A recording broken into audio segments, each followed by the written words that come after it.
संपूर्ण चाणक्य नीति। वह चाणक्य का पुत्र होने के नाते चाणक्य था। उसकी चालें शत्रु की पकड़ में नहीं आती थीं, अति कुटिल थीं। इसीलिए उसे लोगों ने नाम दिया था कौटिल्य। वह दिखने में जितना कठोर था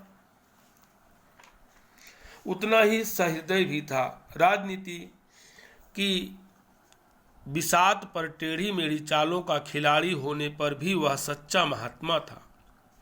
उसके लिए सुख, वैभव, पद आदि महत्वपूर्ण नहीं थे। महत्वपूर्ण था देश का अखंड गौरव। अखंड भारत के उस स्वप्न को साकार करने के लिए वह न कहीं रुका न कहीं झुका। प्रारंभ करते हैं चाणक्य नीति का पहला अध्याय। अथ प्रथमो अध्याय। पहला अध्याय।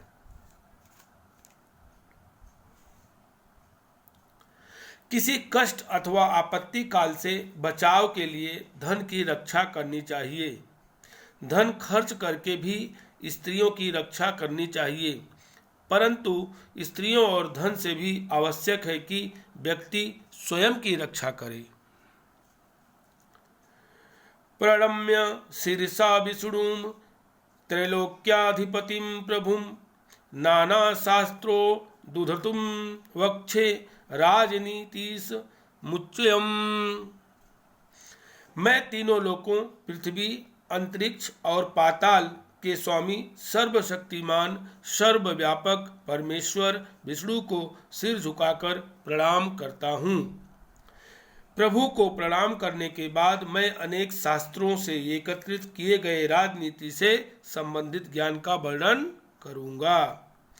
प्राचीन काल से हमारी यह परंपरा रही है कि ग्रंथ की निर्विघ्न समाप्ति के लिए ग्रंथकार अपने आराध्य का स्मरण अवश्य करता है। इसे मंगलाचरण कहा जाता है।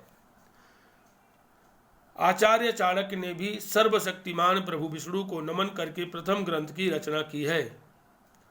विदित हो कि श्री विष्णु पालन करता है और नीति का प्रायोजन भी व्यक्ति और समाज की व्यवस्था देना है। चाणक्य ने अपने इस ग्रंथ को राजनीति से संबंधित ज्ञान का उत्तम संग्रह बताया है। इसी संग्रह को बाद में विद्वानों और जन सामान्य ने चाणक्य नीति का नाम दिया।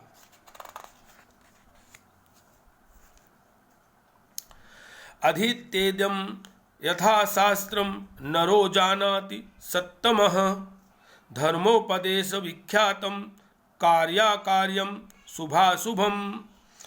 सत्तमः अर्थात श्रेष्ठ पुरुष इस शास्त्र का विधि पूर्वक अध्ययन करके यह बात भली प्रकार जान जाएंगे कि वेद आदि धर्मशास्त्रों में कौन से कार्य करने योग्य बताए गए हैं और कौन से कार्य ऐसे हैं जिन्हें नहीं करना चाहिए, क्या पुण्य है और क्या पाप है तथा धर्म और अधर्म क्या है, इसकी जानकारी भी इस ग्रंथ से हो जाएगी। मनुष्य के लिए यह आवश्यक है कि कुछ भी करने से पूर्व उसे इस बात का ज्ञान हो कि वह कार्य करने योग्य है या नहीं, उसका परिणाम क्या होगा, पुण्य कार्य और पाप कर्म क्या है। श्रेष्ठ मनुष्य ही वेद आदि धर्म शास्त्रों को पढ़कर भले बुरे का ज्ञान प्राप्त कर सकते हैं। यहाँ यह बात जान लेना भी आवश्यक है कि धर्म और अधर्म क्या है। इसके निर्णय में प्रथम दृष्टि में धर्म की व्याख्या के अनुसार किसी के प्राण लेना अपराध है और अधर्म भी, परंतु लोकाचार और नीति शास्त्र के अनुसार विशेष परिस्थितियों में ऐसा किया जाना धर्म के विरुद्ध नहीं माना जाता। पापी का वध और अपराधी को दंड देना इसी श्रेणी में आते हैं। श्री कृष्ण ने अर्जुन को युद्ध की प्रेरणा दी, उसे इसी विशेष संदर्भ में धर्म कहा जाता है। तदहं संप्रवक्ष्यामि लोकानां हितकामया येन विज्ञान मात्रेण सर्वज्ञत्वं प्रपद्यते।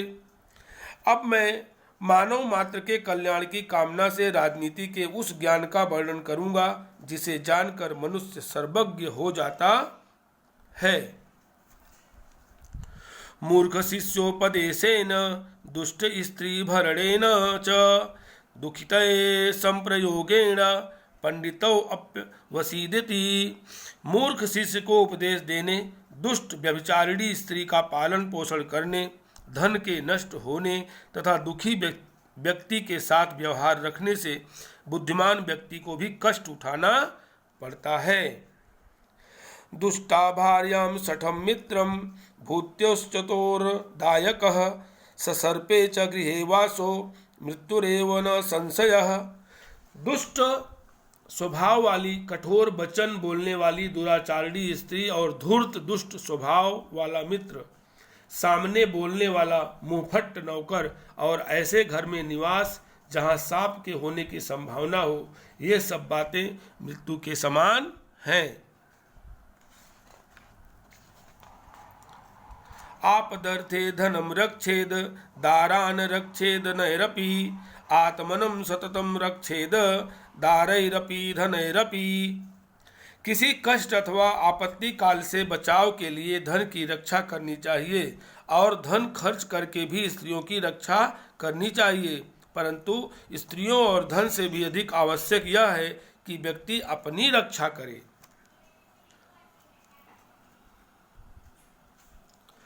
आपदर्थे धनम रक्षे सुमताम कुत आपदः कदाचित् चलिता लक्ष्मी सच्चितौ अपि विनश्यति। आपत्ति काल के लिए धन की रक्षा करनी चाहिए, लेकिन सज्जन पुरुषों के पास विपत्ति का क्या काम। और फिर लक्ष्मी तो चंचला है, वह संचित करने पर भी नष्ट हो जाती है। यस्मिन् देशे न सम्मानो न वृत्तिनः च बान्धवाः न च विद्या अगम कश्चित् तम देशम परिवर्जयेत्। जिस देश में आदर सम्मान नहीं और न ही आजीविका का कोई साधन है, जहाँ कोई बंधु बांधव रिश्तेदार भी नहीं तथा किसी प्रकार की विद्या और गुणों की प्राप्ति की संभावना भी नहीं, ऐसे देश को छोड़ ही देना चाहिए। ऐसे स्थान पर रहना उचित नहीं है। श्रोत्रियो धनिकः राजा नदी वैदस्तु पंचमः पंच यत्र न विद्यन्ते नत्रं दिवसं वसेत। जहाँ श्रोत्रिय अर्थात वेद को जानने वाला ब्राह्मण, धनिक, राजा, नदी और वैद्य, ये 5 चीजें न हो, उस स्थान पर मनुष्य को एक दिन भी नहीं रहना चाहिए। लोक यात्रा भयम लज्जा दाक्षिण्यम त्यागशीलता पंच यत्र न विद्यन्ते न कुर्यात् तत्र संसितम। जहाँ लोक यात्रा अर्थात जीवन को चलाने के लिए आजीविका का कोई साधन ना हो, व्यापार आदि विकसित ना हो, किसी प्रकार के दंड के मिलने का भय ना हो, लोक लाज ना हो, व्यक्तियों में शिष्टता उदारता ना हो अर्थात उनमें दान देने की प्रवृत्ति ना हो, जहाँ ये 5 चीजें विद्यमान ना हो, वहाँ व्यक्ति को निवास नहीं करना चाहिए। जानीयात प्रेषणे भृत्यान बांधवान व्यसना अग्मे मित्रम चापित कालेषु भार्याम च विभोक्षये। काम लेने पर नौकर चाकरों की, दुख आने पर बंधु बांधवों की, कष्ट आने पर मित्र की तथा धन नाश होने पर अपनी पत्नी की वास्तविकता का ज्ञान होता है। आतुरे व्यसनेन प्राप्ते दुर्भिक्षे शत्रु संकटे राजद्वारे श्मशाने च यस्तितति सह बांधवः। किसी रोग से पीड़ित होने पर, दुख आने पर, अकाल पड़ने पर, शत्रु की ओर से संकट आने पर, राजसभा में, श्मशान अथवा किसी की मृत्यु के समय जो व्यक्ति साथ नहीं छोड़ता, वास्तव में वही सच्चा बंधु माना जाता है।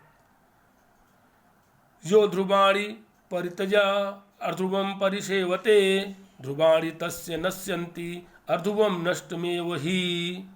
जो मनुष्य निश्चित को छोड़कर अनिश्चित के पीछे भागता है, उसका कार्य या पदार्थ नष्ट हो जाता है। वर्येत कुलजां प्राज्ञो विरूपा पामपि कन्यकां रूपवर्ती न नीचस्य विवाह सदसे कुले।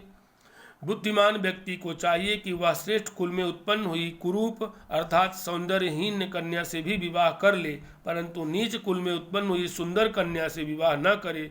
वैसे विवाह अपने समान कुल में ही करना चाहिए। नखीनाम च नदीनाम च श्रृंगीणाम शस्त्रपाणिनाम विश्वासो नैव कर्तव्यो स्त्रीषु राजकुलेषु च। नखीनाम अर्थात बड़े बड़े नाखूनों वाले शेर और चीते आदि प्राणियों, विशाल नदियों, श्रृंगीणाम अर्थात बड़े बड़े सींग वाले सांड आदि पशुओं, शस्त्र धारण करने वाले स्त्रियों तथा राजा से संबंधित कुल वाले व्यक्तियों का विश्वास कभी नहीं करना चाहिए। विषादप्यमृतं ग्राह्यमेध यादपि कांचनम नीचादप्युत्तमा विद्या स्त्रीरत्नम दुष्कुलादापि। विष में भी यदि अमृत हो तो उसे ग्रहण कर लेना चाहिए। अपवित्र और अशुद्ध वस्तुओं में भी यदि सोना अथवा मूल्यवान वस्तु पड़ी हो तो वह भी उठा लेने के योग्य होती है। यदि नीच मनुष्य के पास कोई अच्छी विद्या, कला अथवा गुण है तो उसे सीखने में कोई हानि नहीं है। इसी प्रकार दुष्ट कुल में उत्पन्न अच्छे गुणों से युक्त स्त्री रूप रत्न को ग्रहण कर लेना चाहिए। स्त्रीणाम दुगुण आहारो बुद्धिस्सना स चतुर्गुणा साहस्रम संगुणम चैव कामो अष्टगुण उच्यते। पुरुषों की अपेक्षा स्त्रियों का आहार अर्थात भोजन 2 गुना होता है, बुद्धि 4 गुनी, साहस 6 गुना और काम वासना 8 गुनी होती है।